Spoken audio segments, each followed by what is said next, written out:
with Tata Institute of Social Sciences as an assistant professor. He went on to become Alfred E. Chandler Jr. International Visiting Scholar in Business History and held the prestigious position for the duration of July to November 2018.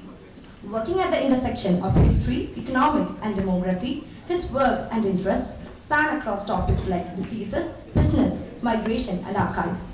His ongoing work concerns urbanization and demographic transition between 1870 and 2020. While we'll continue to look forward to his prolific writings in journals, periodicals, and newspapers, let's welcome Dr. Tumbe with a loud round of applause for a perceptive session giving us a diversity, Boiler Academy, exploring creative possibilities.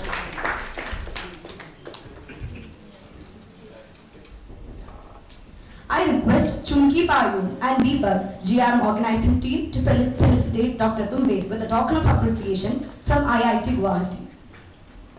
So Dr. Tumbe is presented with Gamocha and Bhavna mask. I would like to draw your attention to this mask. The motif represents a 500-year-old tradition which has been customized to represent the common man, aptly reflecting the theme of our GRM. Humanities and Social Sciences in Transition, Perspectives, Exchanges, and Translation. One more thing before his keynote. In fond memory of a research scholar who left us for his 70th award, we have initiated an award for the best paper presented in the discipline of philosophy. I invite Dr. Abhishek Kashyap, Assistant Professor of Philosophy, to present the Prashant Kumar Aruha Award for the best paper in philosophy. After going through the papers and the presentations, the award for the best paper is bestowed upon Ms. Soumya Suyal, IIT Kanpur. Ms. Soumya is requested to come to the dais and receive the certificate and the cash prize.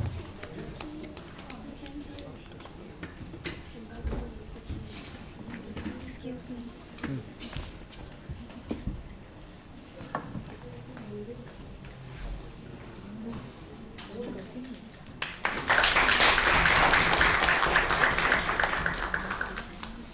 I welcome Dr. Tumbe to the lectern to share his pearls of wisdom.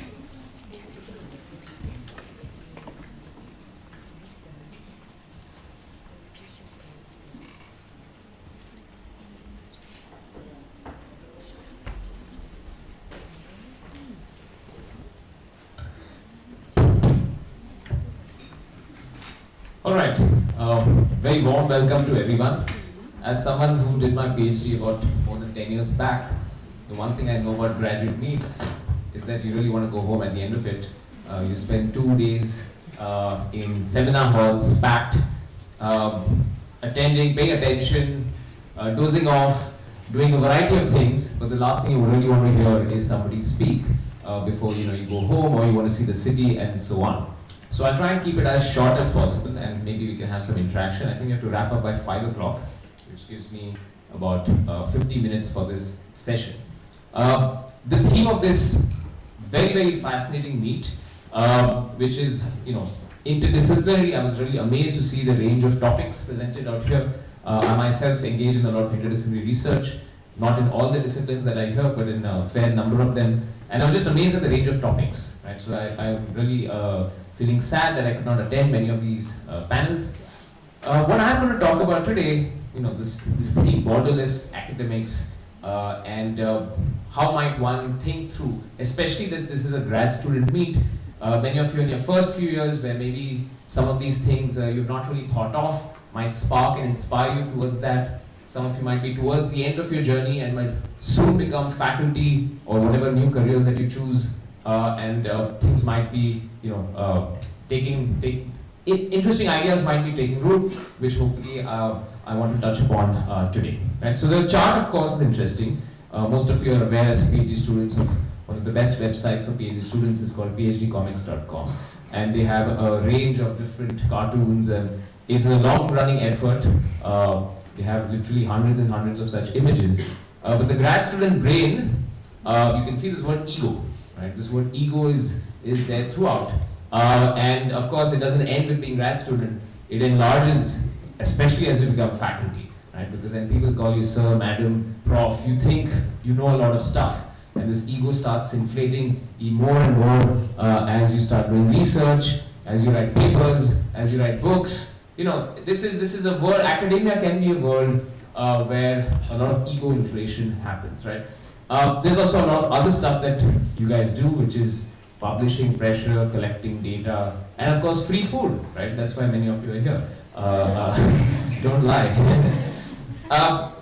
What I'm going to start off with then, because this theme is borderless academics, is to start by what are the borders, which I'm going to identify as a few borders that exist within academia, which leads often to academic arrogance, and why therefore one needs to be guarded against this and also open ourselves off these borders, try and not be limited by these borders. The first one is very obvious, right? That academics think too much of themselves. Right? This is a statement that you will not hear academics saying made, but often as you interact with the world outside, you realize that many people say, what you're saying is so obvious, so blindingly obvious. Why do you need to do a PhD to tell me stuff that I already know, right? And then suddenly you realize, all these years I've been doing this work, I never really interacted that much as I should have with the world outside, and now these people are telling me, stuff like, these things are very obvious, right? And this is a question many disciplines face. For example, I was trained in economics, and economics would have a very, very intricate mathematical model to tell something, a theorem, a proof, and then you go and talk to people out there, and they'll say, this is very obvious, right? So often the fun in research is to say something not so obvious, right? Something counterintuitive, and often that sometimes happens, but especially when it does not happen, you find it really tough to justify that you're in academia. Right? What are you doing in academia? And a lot of people are going to find this question. Academics who become successful in certain ways defined in success in academia, then of course that ego kind of stuff, inflation happens. And this idea that academics then start thinking of academia as the source of all knowledge is one of the borders that I'm talking about. Right? Where academics somehow think that anything which is being said in the world outside academia should be looked down upon. Journalism, journalists, who are these people called journalists, right? We have academics, we have a PhD. How can journalists know more than academia, right? A variety of occupations which academics often tend to smear down upon is a major border of academic arrogance. Institutional legacy, right? So institutional rankings have created their own kind of, in a way, artificial hierarchy across academia. And these are borders. People will start talking just among themselves. I come from the world of IIM. This is the IIT. You'll know that there's a marital website called IITIamshorty.com. Right? We will not allow even spouses outside these borders. Right? That is how tight these folds are. Or companies will say, we will not recruit from engineering colleges unless you are from the IITs. And again, you start feeling special. Right? And then you start actually believing the nonsense that's delivered to you, that something must be special. So many people applied for this exam, a few got in, you must be special. Right? And any college, at any scale, this whole elitism begins. It could be at a small city. Within that small city, there must be something called as the best college, and those people think that they're better than others and so on. But that is a border that one has to guard against. My discipline is better than your discipline, right? Is a big problem in academia, and the number one disciplinary majoritarianism, if you want to call it, is economics, right? I actually did my PhD in a department called Economics and Social Sciences, not Humanities and Social Sciences. It was called ESS, Economics and the Rest. That was a nice ring to the department. At least it made no pretense. And you'll see that economics is kind of a discipline which is just strolled on to all these other fields, right? And you find that people with some background in economics, because there's a kind of good grounding in maths, basic quantitative science, kind of infiltrated all these other fields, right? And of course there's a problem, because oftentimes economists will say something which is essentially sociological in nature, and the sociologists say, we've been saying the same thing for 100 years. What is really new in that you're saying, right? And this is a big problem, because again, the discipline thinks that they are special and they're just talking to themselves. That's the border to guard against. My method is better than your method, right? Classic divides being quantitative versus qualitative. But even within the quantitative methods, in economics, for instance, there's a huge focus on cause and inference. A simple statistical regression will no longer do. You have to show very fancy techniques to show causation. A simple interview will not do. You have to show a lot of triangulation to accept that something is good qualitative research, right? This is also a border because essentially when you learn research methods, often people will tell you something like the context, pros and cons. When does this method apply? There is no such thing as a watertight method. Even randomized controlled experiments, the gold standard of scientific research, has certain pitfalls which researchers should be aware of, right? Again, a major border. People actually believe then that the quantitative methods are superior or vice versa. Typically, one-way direction. Foreign PhDs are better than Indian ones, right? Very important for this audience, which is mostly Indian PhDs, and you find yourself competing against foreign PhDs. Foreign meaning people who go abroad meaning mostly Europe and the US. A major border. And one of the reasons I happily accepted this invitation is because I'm very proud to be an Indian PhD. Right? There's something really nice to have done your PhD in India and then write articles, books, and so on. In economics, it's a big deal. The leading departments of the country often it's also almost like a new academic caste system within India. That if you've gone outside, going outside and some signaling virtues. But the remarkable thing is that then even students start to look up to these faculty as something, some sort of an other side creature. A major barrier, I would say, in many academic disciplines in India today. Academic press is superior to trade press is a major border of academia, in my view. Right? For example, if you publish with Oxford University Press, Cambridge University Press, you're good, you're academic. If you publish with Rupa, if you publish with Penguin, HarperCollins, you publish with Aleph, the trade press, what are you doing in academia? You're a journalist, go outside academia. Major academic arrogance which comes as you start building a career in academia. Again, a major border because I would say some of the best writings today in the world of humanities and social sciences are actually coming in the trade press. There's been a huge explosion in the trade press today. I am not against OUP, CUP. I have written articles published in those academic press, but to take a position that academic press is essentially superior to the trade press is a major border in academia. Once you reach and have a PhD, you often think that university teachers have made it, they got a PhD, these guys are fairly big, right? The next way of being colleges and then of course schools. Now in my personal experience, I found it the toughest to actually teach school kids. You have the biggest respect actually for school teachers, but it's again a barrier, right? And often school teachers will invite university professors to give a talk, and I've seen many people decline saying, I'd rather talk in a university rather than a school. Right? Again, when you think in terms of knowledge dissemination, school might actually be a more promising ground to influence people. Right? And yet we tend to choose or think or privilege universities much more than schools. And finally, this remarkable hierarchy in our institutions that somehow senior, by which I mean age, senior faculty know more than junior faculty. Right? It's remarkable.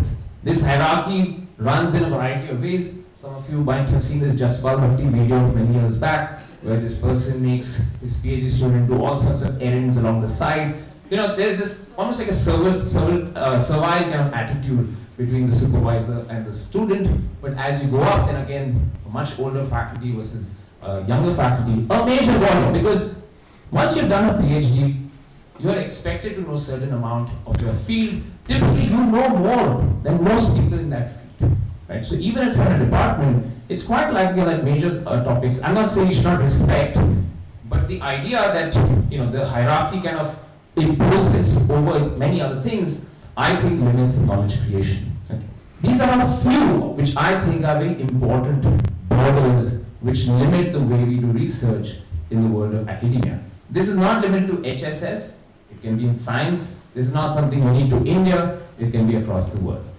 Now, how does one think about opening up these borders? Right? So one, of course, is to take a position that if you do believe these are borders, one should guard about these things in your lifetimes. Right? That is, you don't want to become so arrogant that you do these things yourself. But are there other creative ways? That's the subtext of today's talk. Are there ways in which you, as grad students, as potential faculty, can think of democratizing knowledge? Are there very, very simple things that you can do to make yourselves up to date with different disciplines? That's what I'm going to speak about next. Before that, one small point about where we stand in academia today. A lot of people talk about academia being in crisis. This word is often associated with academia, starting with relevance. Right? Is the HSS relevant at all? What value does it really contribute to society? And a lot of HSS kind of faculty have to defend this position. Many of you out here are the converted, in the sense you see the value, that's why you're here. But the bulk of society actually, especially today in India, does not see the value. Many in fact think it is subtracting value. That is, HSS is a dangerous thing for society. Right? You guys are unnecessarily talking about stuff like in the US, critical race theory, basically wokeism. Right? Wokeism is seen as something really bad in many parts of the world. But these guys, or cancel culture, which I truly believe is a bad thing. But these are all related things that are associated with academia today, and that is why academia around the world is under attack. Right? And one is to be aware as to if you're in the world of knowledge creation, how do you stay relevant? Not just for yourself, but for the wider world around. The other crisis that we face in India is funding. Not so much in the IIT IIM world, but the average UGC university system. Many of you belong to universities where your stipends you have to really struggle for, where research grants are very limited. How does one overcome this? And this is a big challenge that academia faces, especially in India. And then finally, loneliness. Academia can be a very lonely place, right? Unless you're collaborating with others, unless you have a support system, especially PhD life. First 2 years, okay, you might have friends and so on. After that, it gets narrower and narrower and narrower. By the 7th or 8th year, people might even forget that you're part of the department and so on. All sorts of things happen as you progress along the PhD journey. So serious questions asked.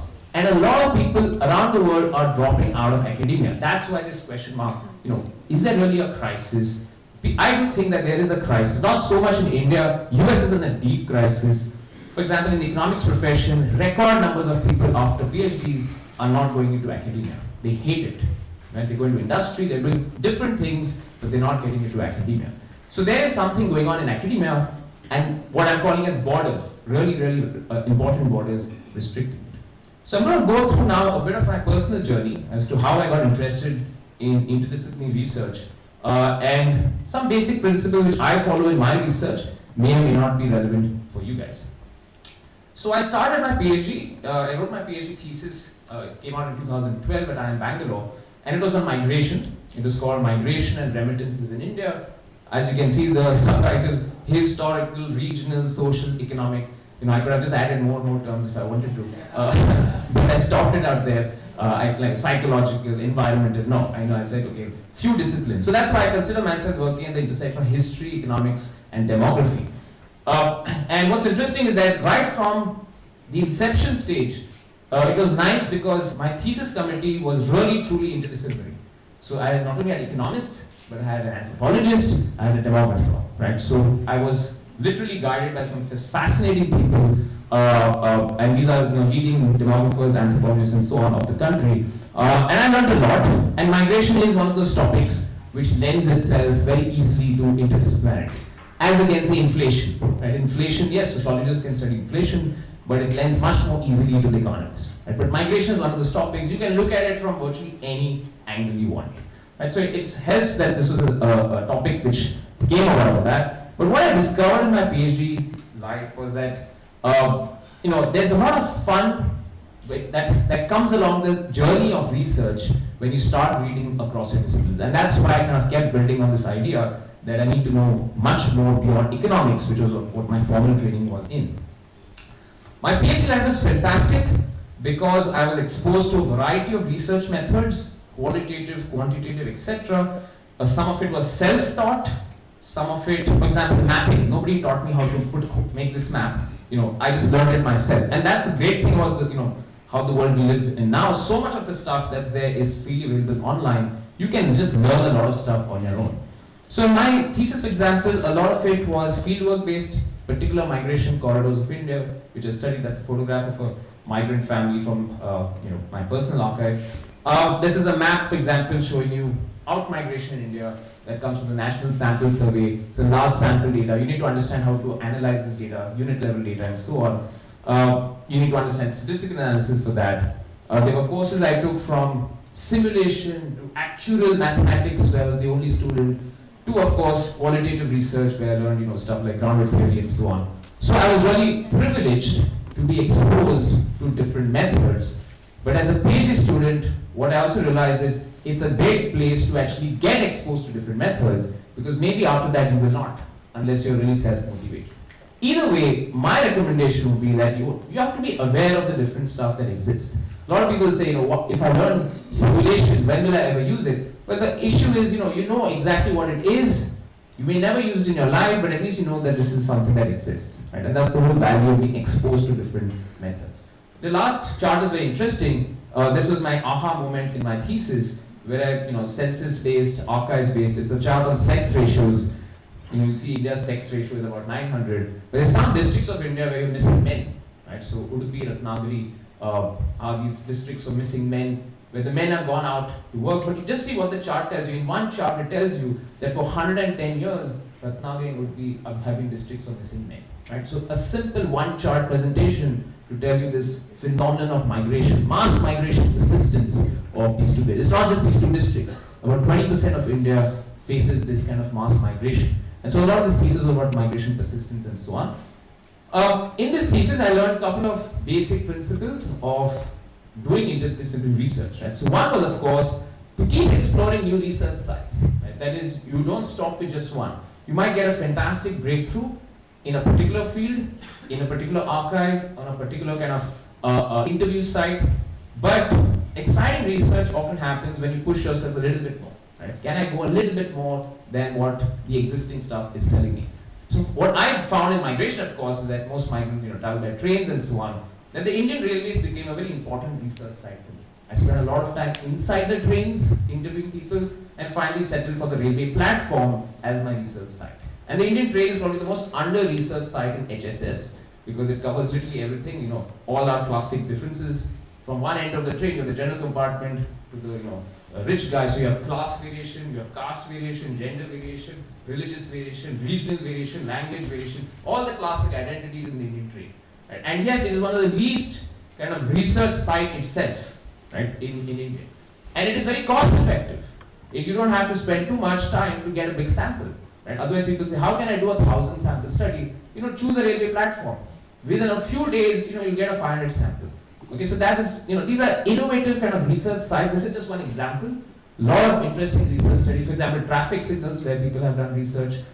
But what I found was, when you find an interesting research site, you have to push yourself to say, which is the best within this, how can you maximize the kind of, in this case, I was trying to look for a slightly bigger sample. So a lot of my research then happened on one railway platform. I could not do it in the source region of migration, because the men are migrating out, so the source they're mostly women. As a male researcher, nobody's going to let you into your houses. But on the destination side, where most of the men are, I found it simpler. So obviously it was biased, because I could access only male migrants. But then I really could not access women migrants as a researcher. So that's part of the story has to be done by somebody else. A more recent research site was, again, an accidental discovery. BEST is basically Bombay's bus system. Historically, electric supply and trams. Now it's electric supply and transport. So if you go to Bombay, Mumbai, the buses have this letters BEST. And they actually have a museum in Sion, in a place in Mumbai. Nobody knows about this really. And when you go to that place, the bus depot, even those guys don't know there's a museum there. And so you ask the drivers and conductors, is there a museum here? And they'll say, we don't know. So it's just like this hidden nugget of Mumbai's history. And on some dilapidated building on the 4th floor, there's this amazing collection, because one guy, one employee of BEST, spent his entire life collecting stuff on BEST history, right? And so that entire floor has archival material from internal newsletters to annual reports. It is literally the transport history of Bombay, at least the bus and tramways history, in one place. Just remarkable. And they said, yeah, you can come and do research. Nobody I know has kind of really looked into this archive or research. These are accidental discoveries, but they happen only if you're determined to travel. Right? And traveling is a very important part of the research journey. Some of it you might say is funding. Historians will always lament, you have to go to the India Office Library in London, that's money. But even within India, you can do fairly low budget travel, and at least wherever you're going, check it out. Check out some sites of potential research. Keep reading widely. Now this is kind of obvious, but the fact is we live in the world of Twitter and Instagram. right? And it's very tough, especially if you're hooked onto social media, to turn pages without checking, notifications, emails, all the distractions of the modern world, right? And reading across cohorts, I have measured this in my classrooms, is really, really low today, right? Even researchers, PhD students do not read, right? And you cannot be in academia if you don't like to read, as simple as that in my personal view. To do interdisciplinary research, you need to read widely, okay, which includes fiction in my view. For example, this is a book I recently read, Manji's Mayhem Tanat Suranki. Reading something on archaeology right now, reading something on oil, which is more closer to what I do, economics and history. But the book on archaeology is completely different. It's not something I work on. Important to read both fiction and non-fiction, in my view, because many of you are here literature folks. I saw many of these fascinating topics you guys are working on. But literature, for those who are purely kind of non-fiction based readers, it does provide a completely different perspective, which is very, very valuable for interdisciplinary research. In my books, it's amazing how many times novels have opened out new kind of perspectives. Keep exploring new questions, right? We often love a particular field and we stop at that. I feel if you want to do borderless academia or interdisciplinary research in particular, you have to continuously ask yourself new questions, right? So for me, I was obsessed in the entire year of 2021, especially after April and May, the second wave of COVID, to this one central question, kitne log mare? How many people died in India because of COVID? And I had written a book on past deaths, on past pandemics. I knew the databases, I knew the statistical methods. I felt this is something I can contribute to. And it turned out then with a team of 11 other people, public health folks, economists, health folks, we wrote India's first peer-reviewed research paper published in Science, came out in Jan, got huge traction in media, Lok Sabha and so on, which is the first paper to estimate how many people died in India of COVID. Our number is 3 million. Government number is about 400,000. Right? So we were the first guys to show that our COVID death numbers officially were way off. Now the point I'm trying to make out here is how did we get to this question? It is a burning public policy question, and a lot of us had worked tangentially, but we came together because it was very important to document this, and this is how this research project took off. If you told me in 2020 that I'll write a paper on COVID deaths in 2022, it was not going to happen. Right? This happened, flash on the plan, because many of us were very, very keen to kind of work on new research ideas. So reading widely, asking questions, these might seem very vague, very obvious, right? What can you do as researchers very concretely? I'll start with the simplest, zero-cost effort which you can start from today, which is just subscribe to journals. Okay, so you can subscribe to the table of content email alerts of a variety of journals in the world. Free. Right? Now you might think, why do this? I just go to these different journals. So for example, if you like 4 disciplines, you like sociology, you like history, you like say environmental studies, you like economics, you might say every few months I go to their journals and see. Well, you won't end up doing it. Right? But when you do this, when you subscribe to the table of content journals, you're not going to end up reading the entire paper, but every day I subscribe to over 100 journals. Every day I get something in my inbox where I see the title of the paper. And sometimes I open it, I read a bit more. For example, yesterday my flight was at 3 in the morning. 1 in the morning I was reading a paper from the Indian Historical Review, purely because I got an alert saying a new paper has been published. This was a paper on Assam's economic history and so on. It's amazing how much up-to-date information I get across disciplines just by going to journal websites for free, signing up to their table of content alerts. Right? So I subscribe to almost 10 different disciplines. All the leading field journals of India. Sociology means contributions to Indian sociology. History means Indian Economic and Socialist Review. Economics, all the standard economics journals of India. Some in archaeology, some in maritime history. Stuff I'm interested in. But what I'm saying is, this is so simple. When I ask my friends around academia, they say, no, we don't do this. We're simply not aware of what's happening in other fields. And my point out here is that this is the simplest low-cost solution to be up to date with what's happening around. And you can pick any journal you want. And you can also unsubscribe if you don't like these journals. Second simple thing which remarkably very few people do, especially in the world outside economics. I can say a lot of bad things about economics, but the one thing good that economics does today as a profession is that they are very open in sharing research, which cannot be said about many other disciplines in academia today. When I say open your research, it means A, the public can see the research you are doing, and if they want to access it, they do not have to email you, they can just download it. right? Which means most economists today have not only a personal Google site or a web page, but they will keep their papers available out there for free. Now you might ask, a journal paper which is published, it's copyright, they'll put the version which is just before publication.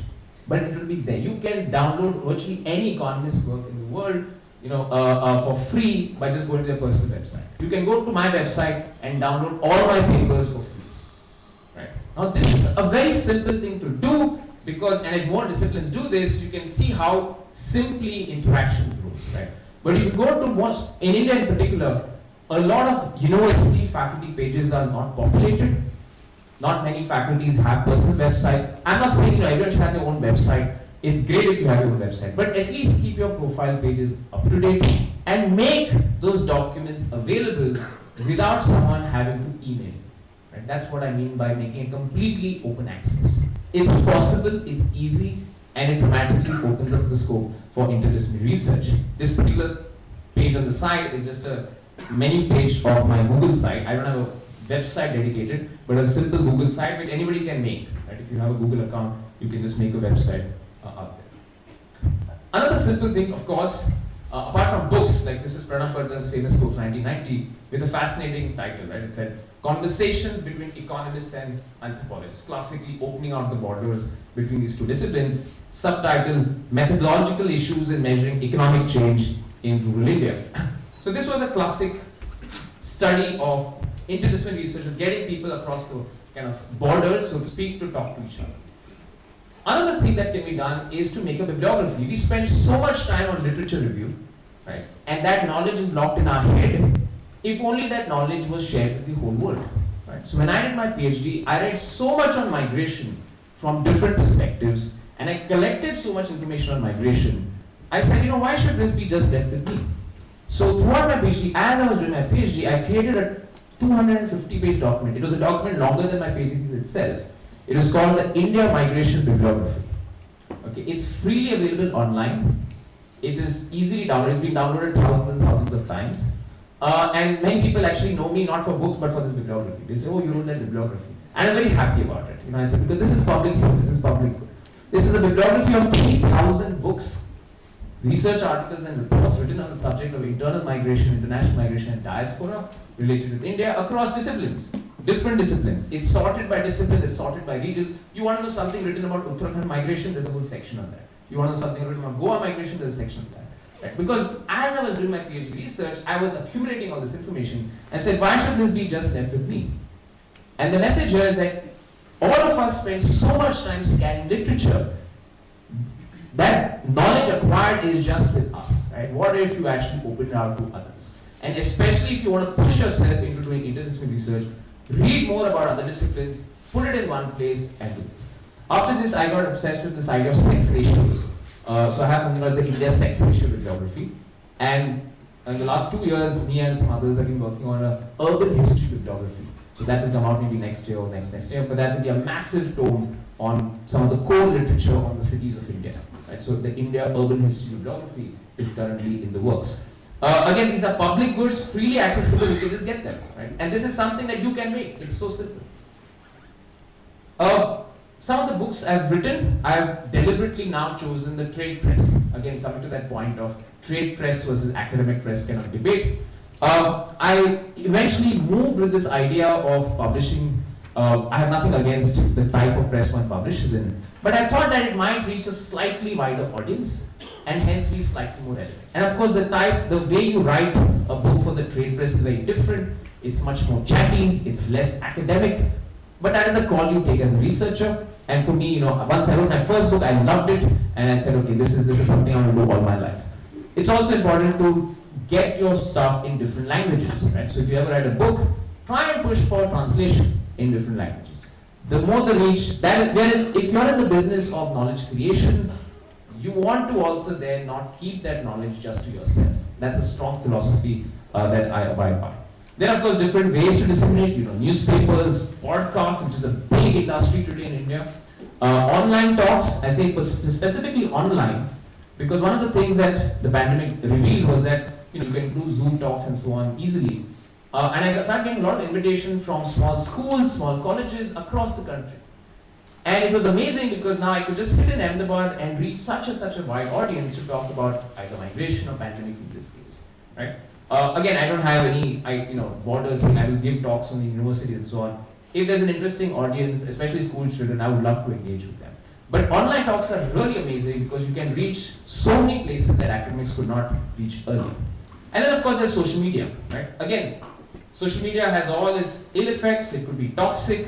Some of you might be on Twitter. Twitter is a really hell site to be on sometimes. But I've been on at least Twitter for a long time. I do learn a lot from social media, right? Especially because a lot of social media, especially what I follow, is non-academic, and it's a very good reality check on the work you do, right? You get exposed because let's face it. I mean, academia across the world does have a very clear left-wing bias, right? And we are living in a world which is fairly polarized, and if you're going to talk only to academics, you're really not going to be able to engage with the world outside. Okay, social media I found is one good reality check. Of course, if you follow only your friends on social media, that's not going to help, right? So you have to follow people you don't agree with. That's important. And that is very tough, because when they post stuff which you clearly disagree with, you might want to quickly unfollow or get rid of it, right? So you need to kind of build this thick skin to kind of day after day see this. But what I've realized is by doing that, my arguments get sharper, right? You become a better kind of a presenter of arguments because of that. Social media can also be used for pedagogy, right? So I have experimented this in the courses I teach at IIM Ahmedabad, especially economic and business history. This is a social media handle which came out a few years back. It's both on Twitter and Instagram. It's called BizEconHist. What we do is it's become a nice archive of the course, right? So student assignments, student presentations, photographs of the batches and so on. This is just a small snippet on the side. It started as a complete experiment. I never thought it would catch on. But the amazing part about this is that it is now followed not just by the students of the course, but by real historians, by archivists, by a variety of people. And after every kind of assignment kind of upload, I get some emails saying, can you send me the full thing? Because some of the assignments are really amazing that the students do. We've got newspaper articles which have been done based on these student assignments. We've got different ways of engagement. These students have done oral histories of local businesses of Ahmedabad. This amazing range of interactions that have happened because of this. Okay, I'm going to wrap up in the next few minutes. Teaching beyond the classroom, obviously. I myself was inspired growing up. I love my classes which were held outside the classroom. I try and do that. I've held classes all over wherever I could. This one is in the famous Louis Khan Plaza of IIM Ahmedabad, the red bricks. One on top of a place that's at the Golconda Fort in Hyderabad. I used to live in Hyderabad, so we had a session on urban planning. So we had all these sessions placed, on the top of Golconda Fort where you could see the entire city. It's just a lovely magical experience out there. Okay, this is very specific to the field of history, but the larger message for people who are not doing history here is the idea of how do you contribute to your field, right? So for me, it came about by this basic idea. All of you know that for history, archives are very important, right? Historians work in archives, they go, they see materials in archives and so on. And in the historians community, people will always praise archives, lament archives. In India, classically, National Archives of India, Delhi, very tough to get it. There's a whole conversation around archives. And because I work on business history a lot, I used to go to companies and ask them, do you have an archive? And they would say no and so on. And I'd say, it's so bad in India, nobody keeps their history. Until one person asked me, do you guys have an archive? Does IIM Ahmedabad have an archive? And I said no. And that's when I realized that, if I'm doing history, the least I can do maybe is to ensure that at least my institution has an archive. Right? And so it's in that project that, so thankfully the administration accepted it, and over 5 years, it's been a labor of love project. I didn't have to do this, but part of the reason I did this was that I can now confidently go out and say, why don't we have an archive? Or why can't we build an archive? And it's made actually historical research much better because now I understand much more about archives, having helped set up one myself. Right? And the question I keep asking is, there are so many old universities of India which do not have an archive, but they have such long-running history departments. Right now, IIT Guwahati is maybe a much more relatively young university, but think of all the old universities. I was just having a conversation outside on JNU, very prominent history department at JNU. Does JNU have a publicly accessible archive where you can go and research the history of JNU or many aspects related with Delhi if they have special collections? The answer is no. Right? And this is, to me, remarkable that you are working in a field, you lament about others' archives, you can do something about it, but you will not, right? And you can learn a lot in the process. Now this is one example of history, but you can think of this basic idea of public service. Right? How do you, at your institution level, contribute in a meaningful way? So this is, if you come to Ahmedabad, please visit us. It's open to the public.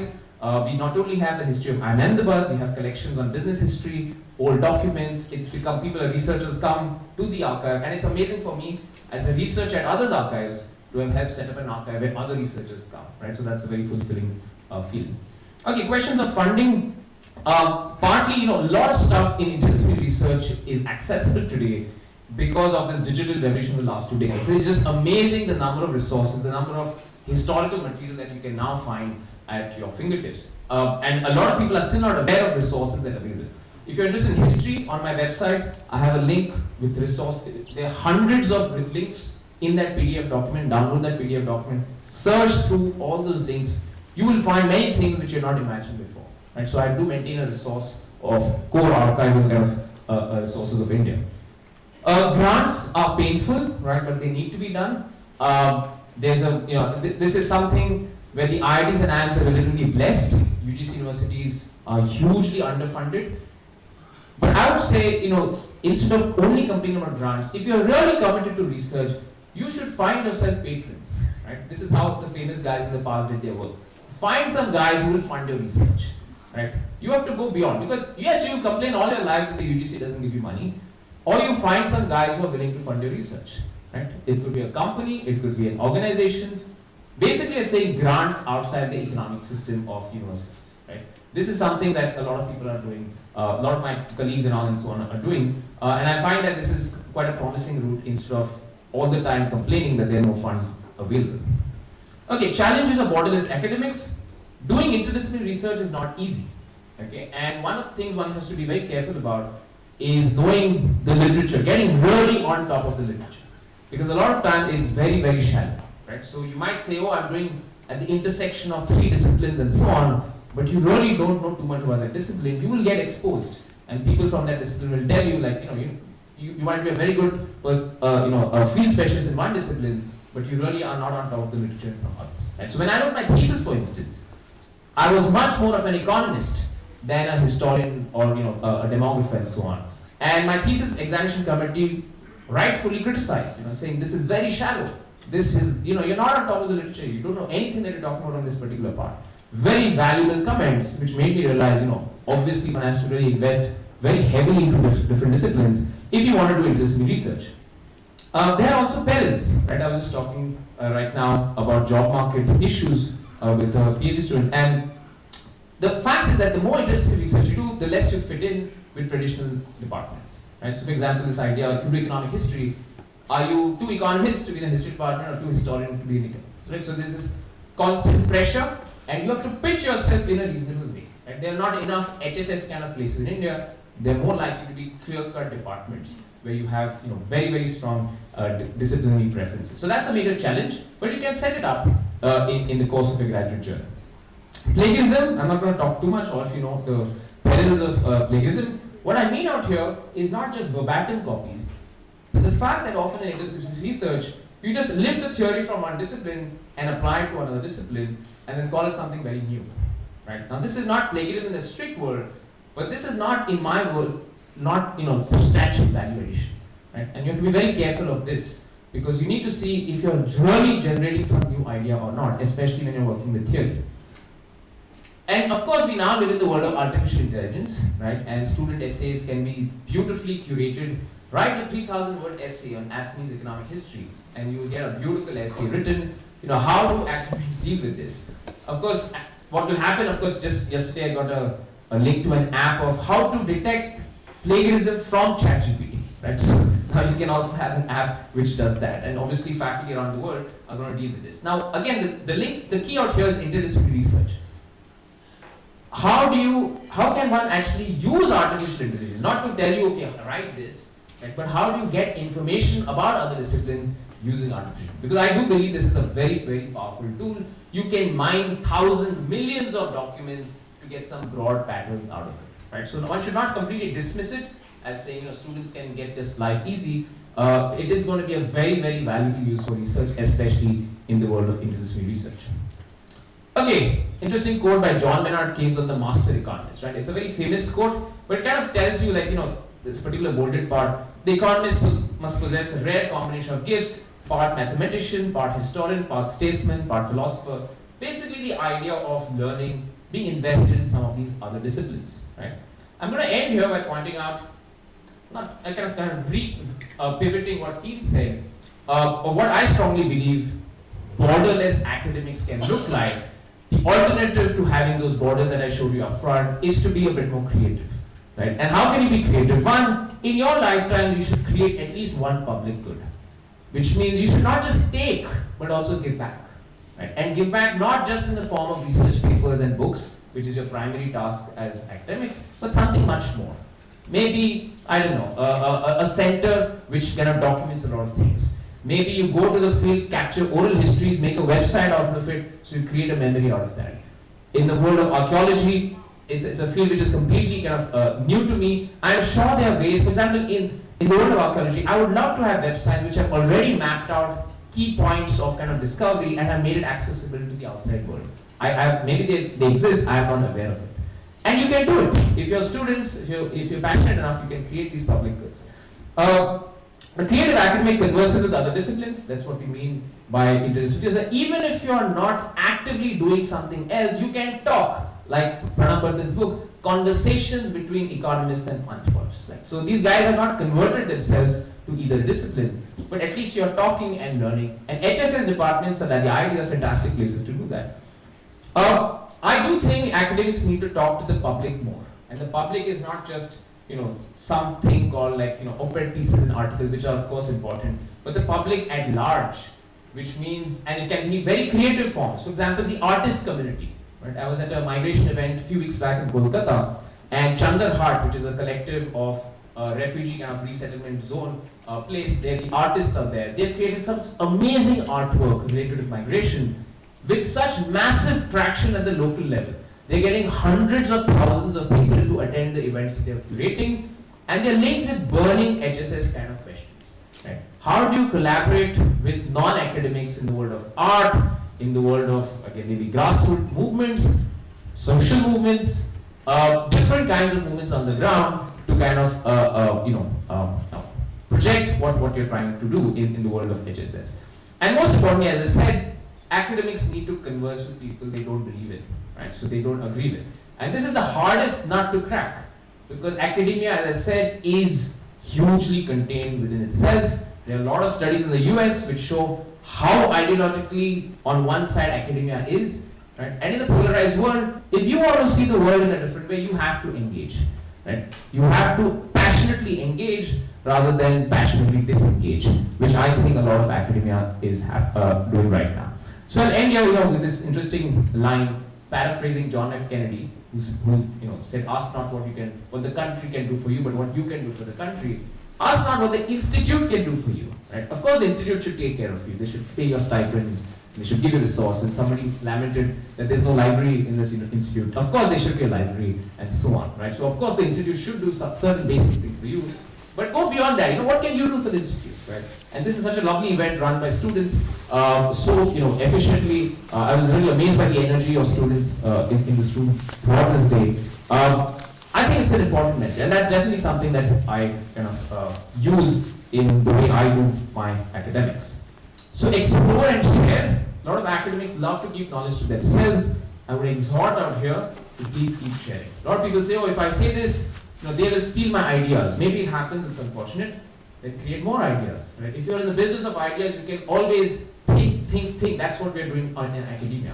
If you're in the business of ideation, don't be afraid to share ideas. That's the worst thing to happen in academia. Please keep sharing ideas, make it more public. There's kind of a multiplier effect at work. The more you share, the more you benefit.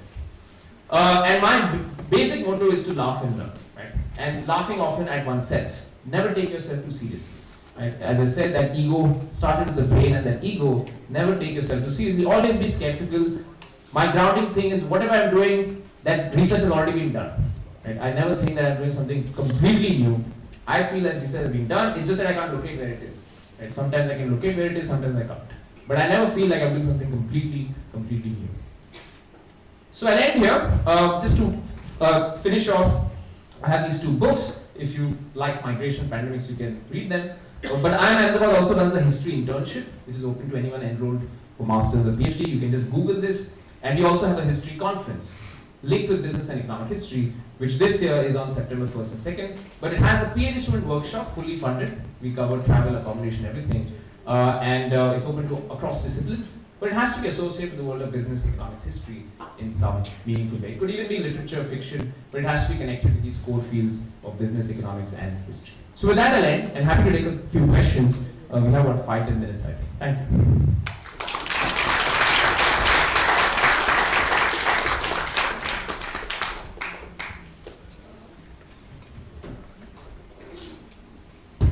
Thank you, Dr. Dubey. We are honored to have received the opportunity to be in your privileged presence and are certain that your thought-provoking words have been awe-inspiring for all. So the floor is now open for discussion. So if you have any questions, you can raise your hands.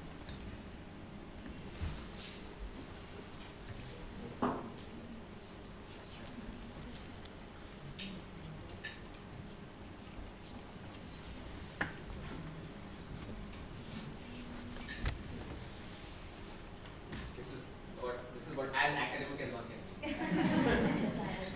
be. So if you don't have any questions, to conclude, Graduate Research Week 2023, I request Ms. Divyanshu Sahai to offer the vote of thanks.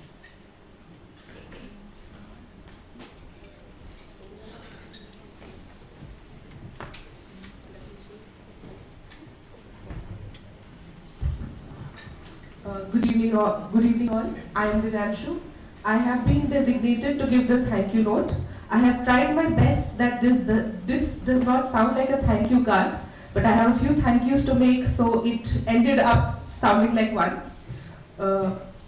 We are pleased that the event went smoothly and was on time. I would like to thank the volunteers for their prompt response to things, especially the master's students. If you could just raise your hands across the hall.